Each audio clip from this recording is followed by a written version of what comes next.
earlier and I sent him a picture with the iPhone, so it's a live photo of like something random in my house, and he clicks on it, which is like a 3-second video, and you can hear I was listening to E40 in the background, and this is gonna come up later in the story. Thank you. Yep. So we get to Barking Dog, and he arrives. He's like your typical Pacific Northwest guy. He's like 6 foot, got a beard, came in on his bicycle or bike, whatever you guys call it nowadays, with a button down, like regular pants. And I give him a hug. He's a little sweaty. I don't care.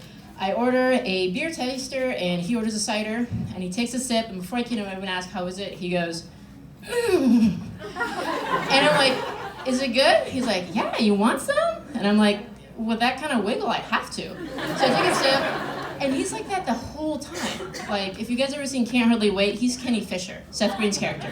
Like, the whole time. I'm like, we were talking about, work and all that kind of stuff, and then I was asking him about monogamy. I was like, I'm all about monogamy. Are you? He's like, yeah, I want a girlfriend. And this is, again, tall white guy with a beard, in case you forget. So imagine tall white guy with a beard.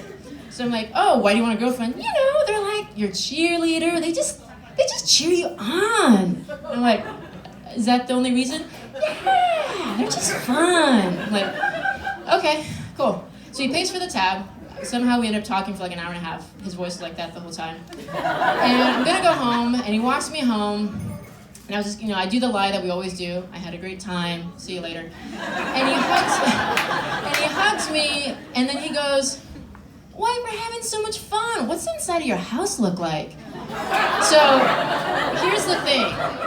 When you're stuck in the desert for years, and you see like a puddle of water with like straws and hair and Band-Aids, and you're thirsty, yeah, go for it. And I've been stuck in like the Virgin Islands for years. Like, I don't know how things work anymore. They probably have like Bluetooth condoms. I have no idea.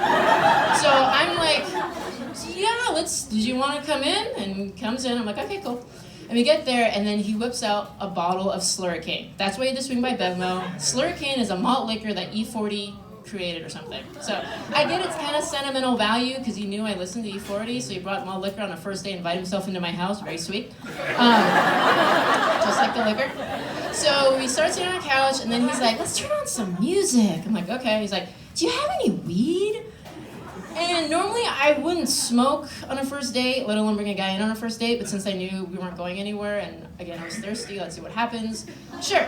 So I give him some weed, and he's like, ooh, this is ashy. I'm like, did you want some green stuff? Yeah, let's smoke some green stuff. And I'm like, okay, here's some green stuff, smoke it.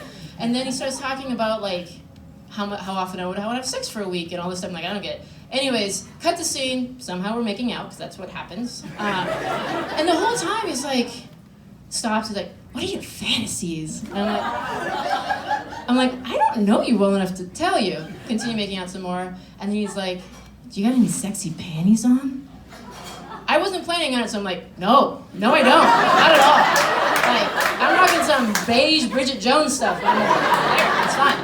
And then he's like, do you want to see what I got on? I'm like, yeah, let's go for it. And he takes off his pants, and he's wearing like briefs. They'd be tighty whities, except they had like geometric patterns. It was almost like Magic Eye, and if I stared hard enough, I'd see a penis. Which eventually came out. No, not penis, the Magic Eye. So then we make out some more, and I kind of gave him the whole spiel of like, we're not gonna have sex tonight, blah, blah, blah. And we make out some more, and then he's kind of like, you sure move like a girl who wants to have sex tonight. And then I'm like, stiff as a board, giving no signs. And then he goes to the bathroom, and I swear to God, it takes about 20 minutes, but I'm there like laying on my couch. I might have some articles of clothing on.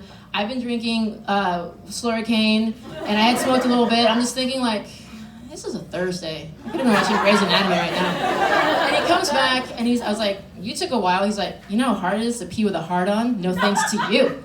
And I'm like, I'm sorry. And I'm sitting there looking at him like, God, it's stupid. Why am I here? And then we continue making out some more and stuff. And then at some point in time, I mean, there's no giant climax at the end of the story or that evening. I told him, like, oh, it's probably time to go. I got to go to bed or whatever. And then he's like, you're going to be lame and not text me tomorrow? And I was like, no, I don't ghost people. And I don't ghost people. It doesn't necessarily mean I'll text you the next day. And at like 12:01 the next day, I get a text, lame, because I didn't text him back. So a couple days later, I texted back saying, had a lovely time, but not really feeling it, blah, blah, blah. And then he says something really polite, like, well, if it's not your door, it's not going to work out. So he's a nice gentleman. But To this day, I still have a bottle of Slurricane and with a wonderful story about the guy named Slurricane who came to my house.